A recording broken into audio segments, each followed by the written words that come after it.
A black body sounds like something straightforward.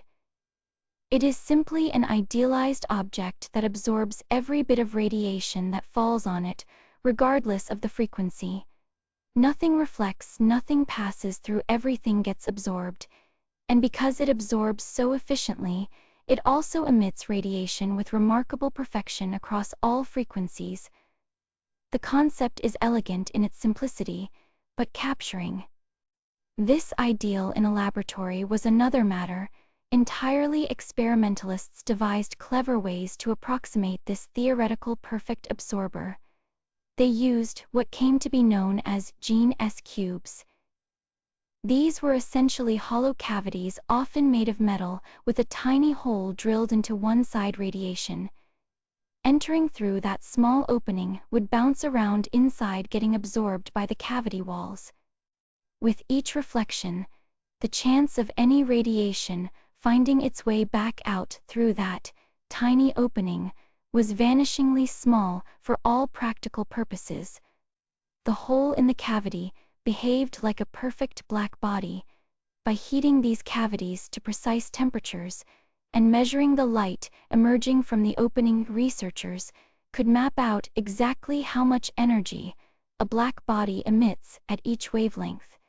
The results were plotted as graphs showing spectral radiance against wavelength. These curves had a distinctive shape. They rose to a peak at some intermediate wavelength, and then dropped off, producing a smooth bounded shape that varied systematically with temperature. The experimental data was solid and reproducible. The problem was that no one could explain it. Classical physics, with its well-established principles of thermodynamics and electromagnetism, had every reason to predict what these curves should look like, yet when theorists applied the standard mathematical tools of the day, they got results that made no physical sense. The equations predicted that as wavelengths got shorter, the energy emitted should keep climbing without limit. According to classical theory, a heated black body should blast out infinite energy in the ultraviolet range. This was obviously wrong.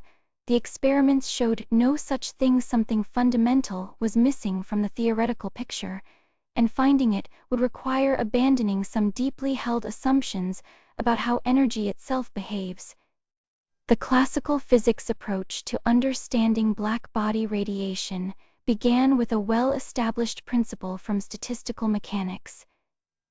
This principle, known as the equipartition theorem, stated that every mode of oscillation in a system at thermal equilibrium carries the same average energy.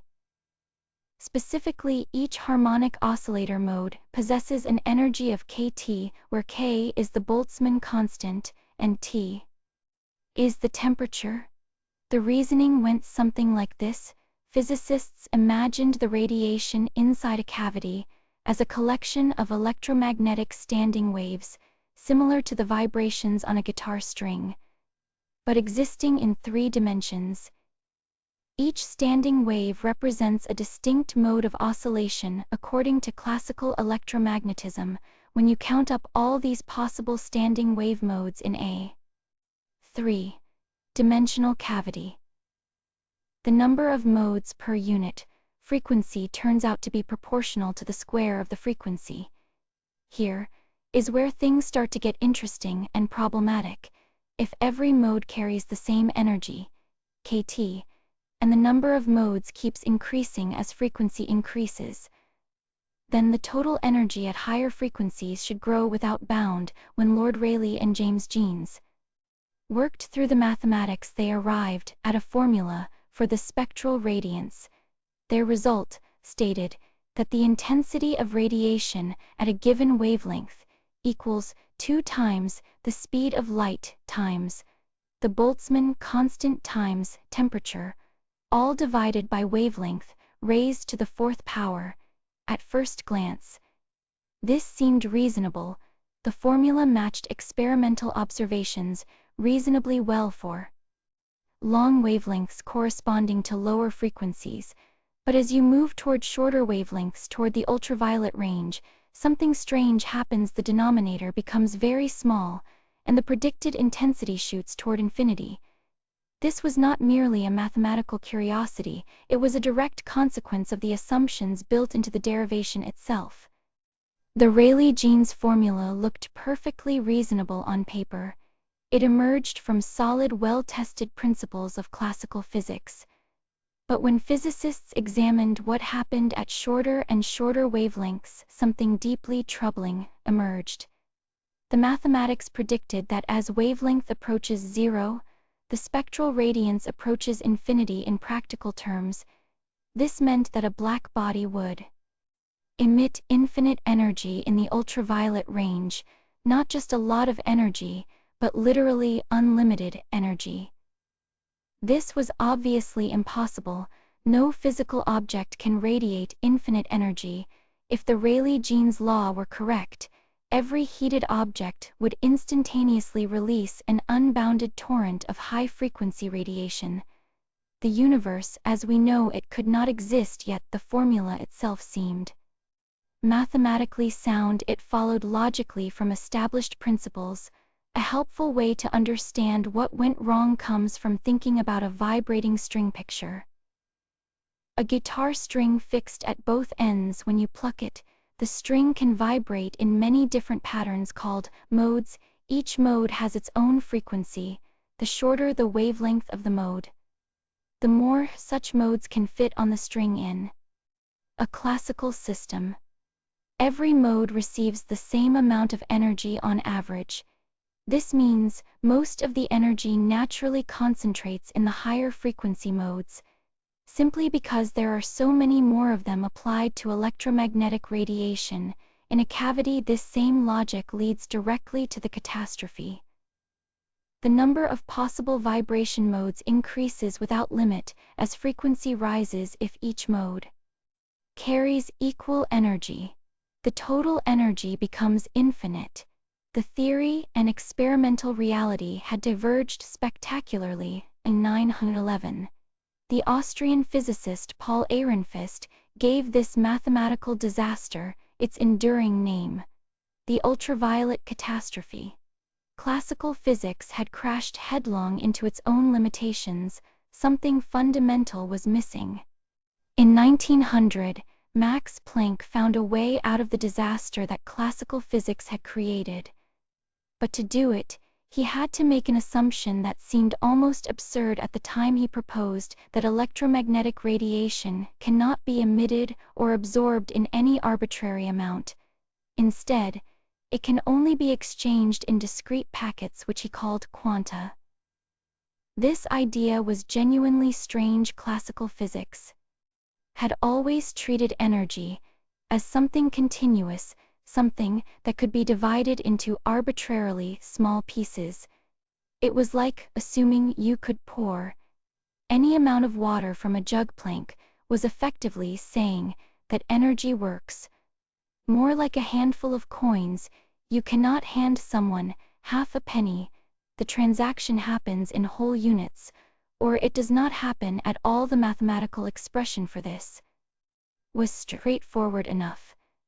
The energy of each quantum equals Planck's constant multiplied by the frequency of the radiation. You can also write this as Planck's constant times the speed of light divided by wavelength, and crucially, the total energy must be an integer multiple of this basic quantum. You can have 1 quantum, 2 quanta, 3 quanta, but never 2.5. This constraint changed everything when you apply it to the statistical mechanics calculations. Something remarkable happens at low frequencies. The difference between discrete and continuous energy barely matters. The quanta are so tiny that they might as well be continuous, but as you move to higher frequencies, each quantum carries more energy. Suddenly, the system cannot afford to populate those modes as generously. There simply is not enough energy to go around when each packet costs so much. The infinite blowup that plagued the Rayleigh-Jeans formula simply vanishes. So let us look at the formula that finally matched reality, Planck's spectral distribution function reads as follows: the spectral radiance B sub lambda equals 2 times h times c squared divided by lambda to the 5th power, all multiplied by 1 divided by the quantity e raised to the power of hc divided by lambda k sub bt minus 1. That is quite a mouthful, but every piece of it matters. The key insight is what happens at very short wavelengths. Remember the catastrophe from the classical formula: as lambda approaches 0, the Rayleigh-Jeans prediction shot off to infinity. Planck's formula does the opposite when you take the limit as lambda approaches 0. The exponential term in the denominator grows enormous, making the entire fraction approach 0. The spectral radiance collapses back down to nothing. This matches what physicists actually measured in their laboratories. Planck did not just write down this formula and hope for the best. He found a specific numerical value for his constant h that made the curve fit experimental data perfectly. That value is 6.626 times 10 to the negative 34 joule-seconds. It is an incredibly tiny number, but it was exactly what the data required. The real mathematical breakthrough came from how Planck applied his quantum assumption to statistical mechanics.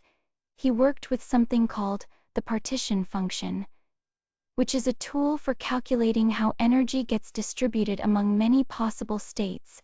By insisting that energy comes in discrete packets rather than continuous amounts, the partition function changed shape in just the right way. The resulting formula emerged naturally from the mathematics, and for the first time, theory and observation agreed completely across every wavelength. Planck had found a mathematical solution to the ultraviolet catastrophe, but he could not explain why it worked. His formula produced the right numbers matching experimental data beautifully, but the assumption behind it troubled him deeply. Energy coming in discrete packets seemed to contradict everything physicists understood about waves and continuous processes. Planck himself spent years trying to derive his result from classical physics, searching for some way to avoid the uncomfortable conclusion that energy was quantized. He never found one. The broader physics community responded with similar skepticism. A mathematical trick that happens to fit the data is not the same as a physical theory without a compelling reason for why energy should be quantized.